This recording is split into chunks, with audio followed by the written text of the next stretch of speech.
WNST, Towson, Baltimore, and Baltimore Positive. We're positively taking the Maryland Crab Cake Tour back out on the road. We're going to be at Gunpowder Lodge on Friday from 2 until 5, visiting with some soccer friends and Danny Santoro, my pal JR, making some delicious lobster rolls to go with my crab cakes. I'm looking forward to that. Brooke Learman's going to be joining us. She's running for controller. And if you're a Barry Glassman fan, we had him last week at Fadley's. It is all brought to you by our friends at the Maryland Lottery. We'll be giving away some Raven scratch-offs on Friday, as well as our friends at Goodwill, reminding you to shop Halloween. And I'm going to be doing my Aladdin Sane David Bowie thing. I'm going to Goodwill for some shopping there. And, of course, our friends at Window Nation, where you buy two, you get two free. It's 866-90-NATION. I love having rock stars on this program. I have athletes and all sorts of journalists, and we talk football and all that stuff.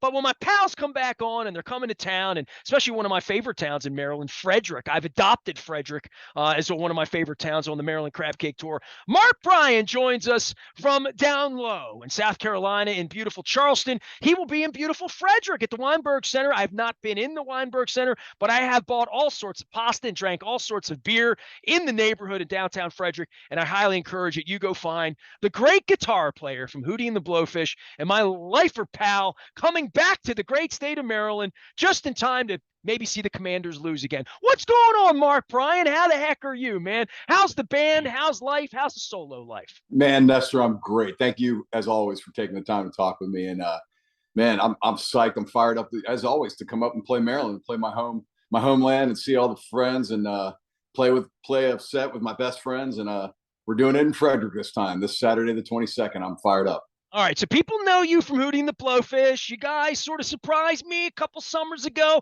I mean, it got me through the plague, seeing those 3 or 4 shows you guys actually put together and brought the band back together. But Darius is off doing his thing, and I don't think it was ever any thought that you guys were going to be 25 again and run around the world 11 months a year as Hootie and the Blowfish. Give everybody a little level set on Dean, Sony, you, Darius, and where the band is, and what this is all about on Saturday night as we come out and jam with you. Yeah, okay. Well, with the band, we're doing select shows throughout the year, every year, where we have our sort of Mexico thing now, Hootie Fest, that we do in January. Next year, we're doing it in April.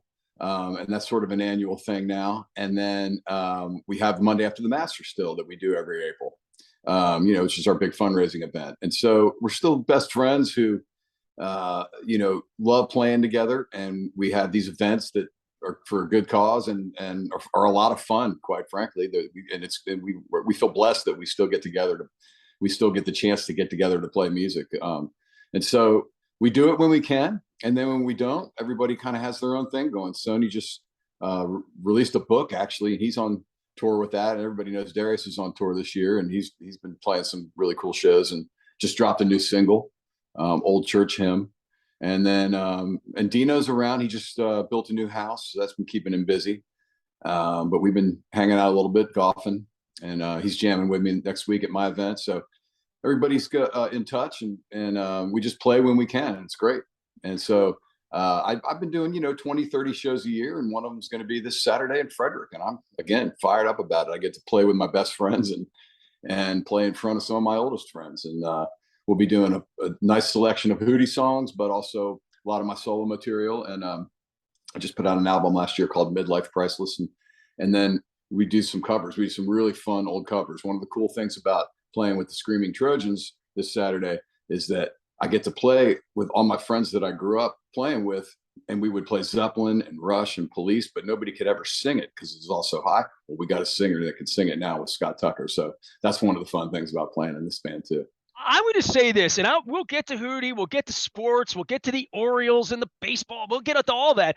But for you to come out and just do this and have a good time, Frederick is such a great place to hang out. I did this Maryland Crab Cake Tour, on the backside of the plague and sports shutting down and me founding Baltimore Positive and sort of branching out, much like Darius did in his career or you're doing in your solo career. I did sports exclusively for 25 years. The last 5 or 6 years, we talk to politicians, we go out, we have crab cakes. But part of this was seeing the state of Maryland, right? Like, you're a Maryland native, you're from Silver Spring, you've been down in South Carolina for 3 or 4 decades now.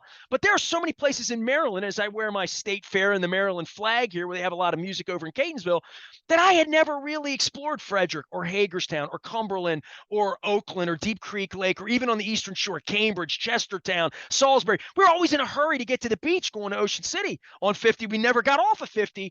It's a beautiful state, but downtown Frederick, of all the places that feel vibrant, and I'm talking Annapolis, all the Bel Air, other town seats and whatnot, Frederick might be the coolest place in Maryland to hang out on a Friday or Saturday night, have a few pops, see some live music, eat some great food. I'm encouraging everybody to get out to Frederick and be a part of this. And the best part is they're going to know a lot of your music, right? Like Midlife Yeah, Crisis, man. Priceless was something you did, but as far as 60, 70, 80% of the music you're doing will be familiar to people, right? That's right. Yeah, people are gonna know a lot of the songs, and then the ones that they don't, they're gonna get turned on to and go, "Damn, all right, got some new stuff to listen to." So it's a nice combination of that. Frederick's got a great history to it. You feel it when you're there. It's such a vibe.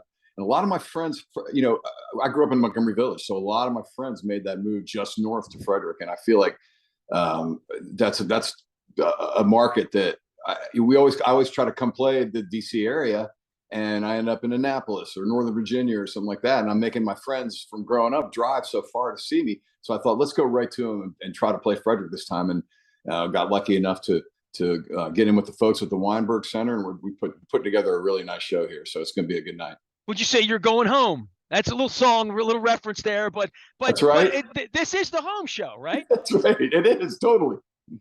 All right. So for the band and the reunion, and I had so much fun. By the way, rock and roll sets have changed so much. I ate at a Waffle House the other day for the first time this calendar year. I feel a little lost without Nice. scattered, covered, smothered, and chunked and diced. You guys had that Waffle House motif. You just had such a beautiful set, and you put this thing together. And it was a long time coming. And I think for fans who love your band, and I'm one of them, to go out and shake my ass to some music that I love, that you guys play, but that's a difficult lifestyle for all of you. I caught you at a couple of points on the tour, took some pictures, hung out backstage up in Camden. Putting the band back together, it must have been an incredible operation to do that, and probably really spiritual and emotional and cool, as cool as it was for the fans a couple of years ago, right? Totally. It was a big full circle moment for all of us. I mean, it had been a 10+ year hiatus. So big full circle moment. There was definitely a feeling of just like getting back on a bike, where everything you just hop right back on and do your thing, and that felt really good. I mean, when you start playing with those guys that you've been playing with for your whole life, your whole adult life, you just lock right back into the groove, and that felt good when that happened. And then we realized, God, we're a really good band, and that was a good feeling to know that I'm in a great rock and roll band, and that we could play any song and really do it justice. And we have one of the great singers of all time, and it just was such a good feeling to feel that.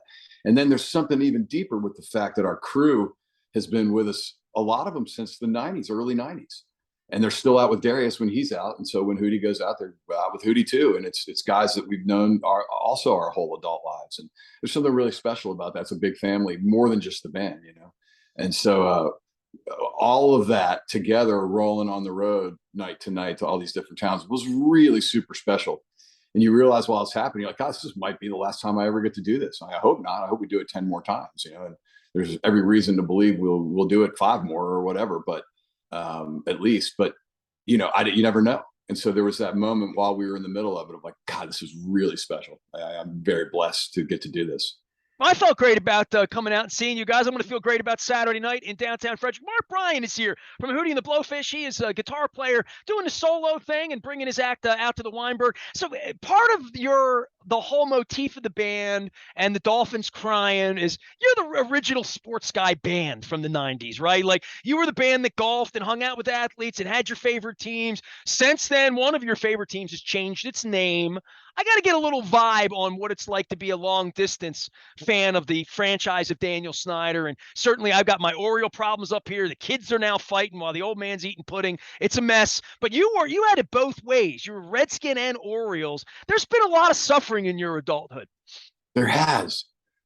Nestor, I need help. I can't provide help in Largo for that guy, right? I grew up with 3 Super Bowls, a World Series with the O's, 3 Super Bowls with my Skins, a national championship in '02 for my Terps in basketball.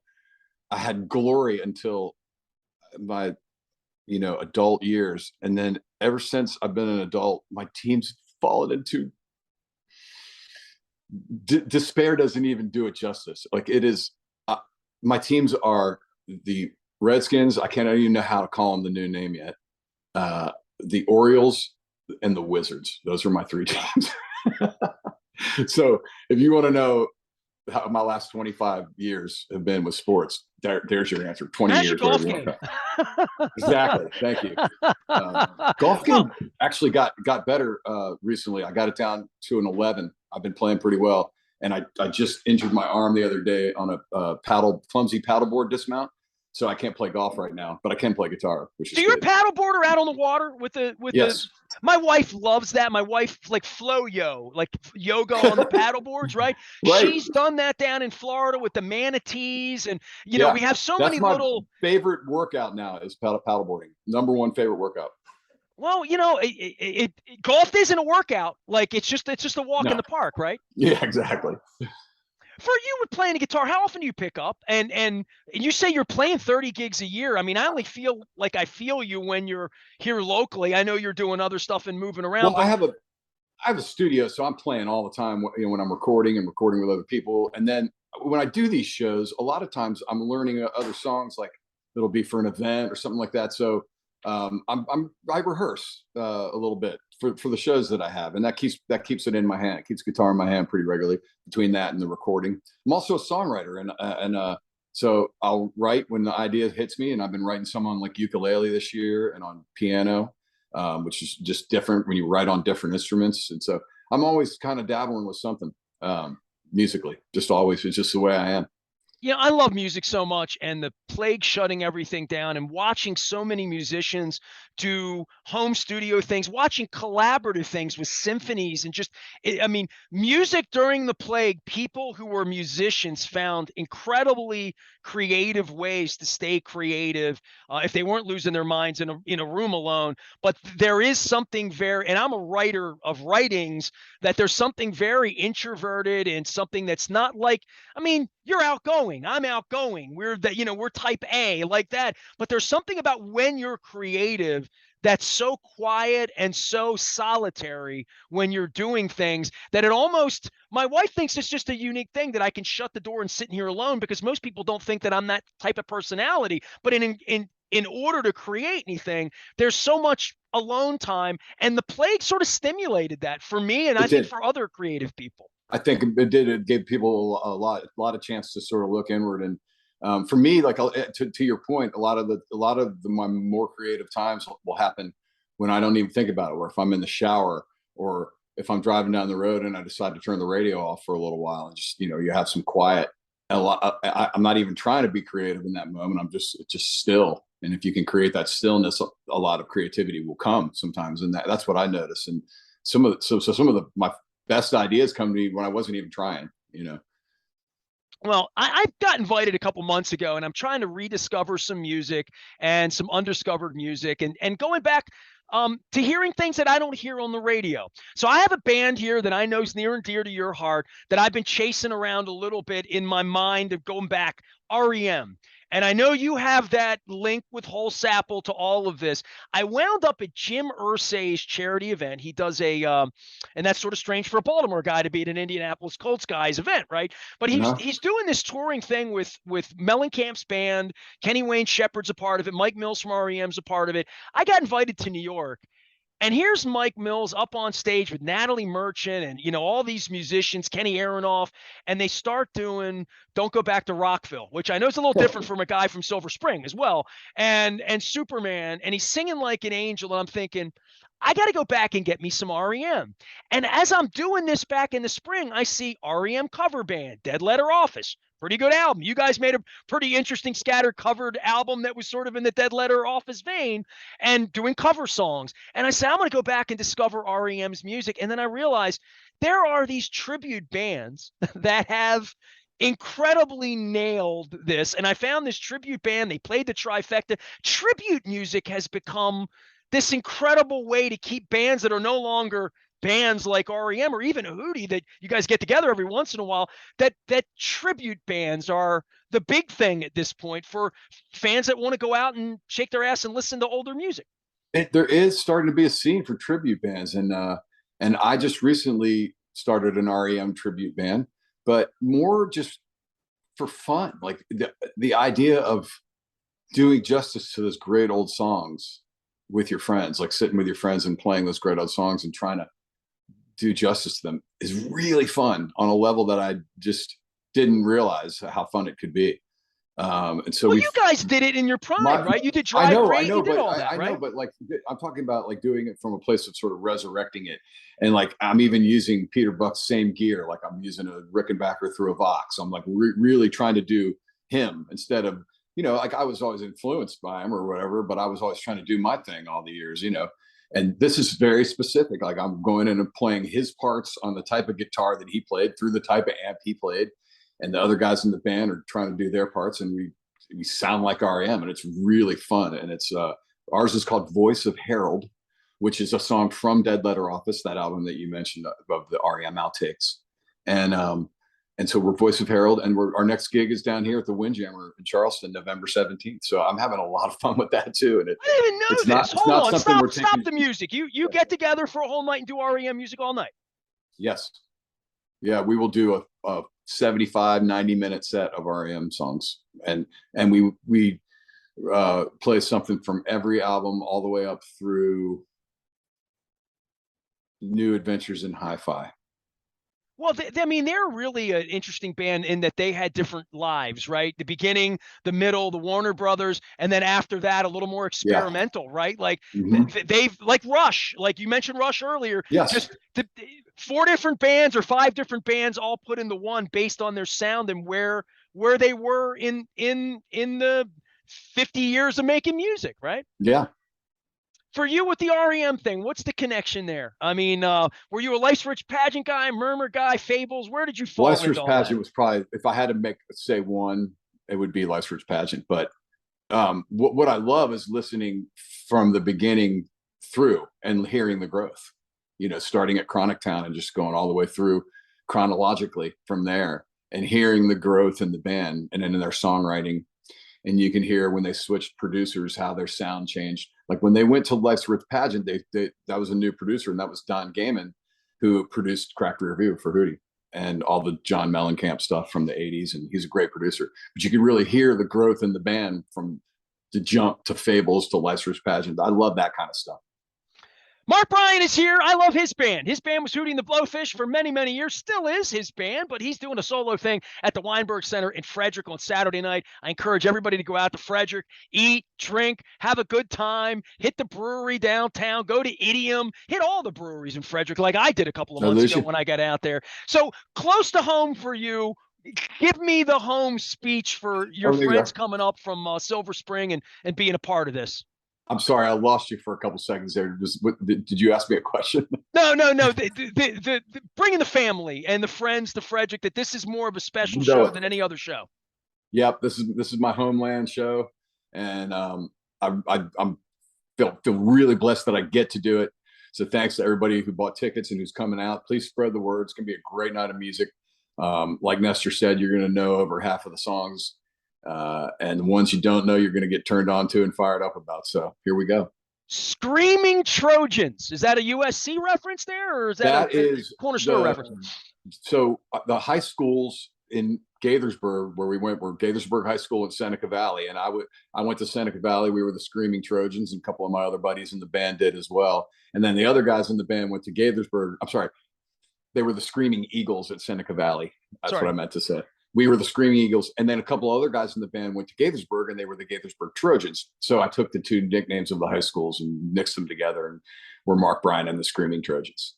Midlife priceless, and he means it. Last thing, I never get together with you with the REM thing and all that. How's Holsapple doing? He's never been on the show, and I want him on the show really bad. He's great. He's still making music. I see these posts from him every now and then that he's like rehearsing for a little show here and there, and I think he's still doing it for the love of it, which is a wonderful thing to be able to say. He takes a bunch of pictures now and posts them. His creative side is always peeking out. And he's a wonderful man. He's doing great. I'd be very intimidated by him. I think I told him that when I met him too. I said, I would be too intimidated to have you on, He is a wealth of information. You can ask him anything about music history, and it's unbelievable how much he knows. It's really fun talk. It is a little intimidating actually, but he's so gentle and kind that you quickly realize that he's a wonderful, warm person. And we and Hootie, I know I speak for the whole band when I say this, have been so blessed to have him in our careers and in our lives. That we always called him like he's like the uncle to our band. He called himself the avuncular figure. Of course, he used that term, and you wonder why I'm intimidated by him, Mark. And he's exactly. He's a family man. He's when it comes down to it, he's a sincere family man. He's got a boy and a girl that have just recently grown, and another girl that's in her 20s. And he's always been just a wonderful father. He's always been there for them. Touring was tough for him sometimes because of that, but so he's getting to do a lot of that right now. And so I feel good for him about that. And he's still, like I said, making music from his heart for all the right reasons. Well, if you don't know who Peter Holtzapfel is, make sure you go out and find the special sauce in every band that I ever loved, which is why it intimidates me a little bit. Dude, appreciate you, love you. I'm glad you're doing well. I'm glad the guys in the band are doing well, and Darius is doing his thing. And I'm crossing my fingers that one day I will be in Saratoga, New York, and stumble upon you guys at SPAC or somewhere on a summer tour out there when you put the band back together. But I do hope to come and visit with you on Saturday night. Man, we got baseball playoffs, the Phillies, the Padres. We got things going on. Football's going on. My team's 3-3. Your team's are you still watching every week? My Gamecocks are doing okay. We got A&M this weekend, and that would be a huge upset if we could pull that off. It's not likely, but that would take us to 4-3. Or no, 5-2.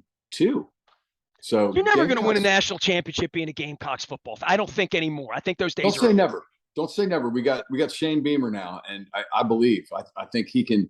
If he can do to our program what Dabo did to Clemson, I really believe that. I believe in Shane. I believe in the culture he's creating there, and we're gonna win some games, and then it comes down to, can we get the guys to get on that SEC level, man? And I hope so. But he's making these kids believe they can win. So hopefully we can surprise everybody against A&M this weekend. That'd be huge. Let's go Cox. And I still follow the Terps, and they look good this year. I've been really impressed by the Terps. Well, winning Big Ten games on the road. Big Ten's tough, man, right? I mean, things have changed since you went to South Carolina for all these conferences. And we had Kevin Willard, had Gary Williams. Cal Ripken Sr. Foundation has a beautiful basketball kickoff, which is about 2 weeks ago. They brought Jay Wright in from Villanova and whatnot. So it's a real nice feel-good for the Terps basketball program, which is trying to sort of resurrect itself after this Turgeon thing. So basketball seasons, it's almost Moonlight Madness around here, Mark. Man, I love some Maryland basketball. I hope they come back strong. I all my life have loved watching Maryland basketball. When Maryland basketball is good, my life is exciting. I like tune in all the games and watch every minute, and it's fun, man.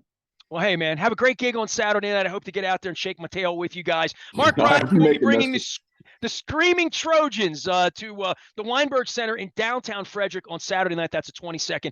Make sure you get out. Tickets are affordable, and they'll have cold beer at a reasonable price, which I always appreciate as well. Dude, love you, band, and fix your arm, get out, paddleboard, play the rock and roll, and we'll keep listening, all right? Right back at you, Nestor. Thanks, brother. Talk soon. Mark Bryan, one of the good ones from Hootie and the Blowfish. He plays a little guitar. He jumps around a little bit and sings like an angel when he's commanded to do so. You can go check him out on Saturday night. I'll be doing the Maryland Crab Cake Tour on Friday. We're going to be at Gunpowder Lodge from 2 until 5. It's all brought to you by the Maryland Lottery in conjunction with our friends at Goodwill and Window Nation. Where you buy 2, you get 2 free. That's 866-90-NATION. I am Nestor. We are WNST, AM 1570, Towson, Baltimore. We never stop talking crab cakes, football, rock and roll, and BaltimorePositive.com.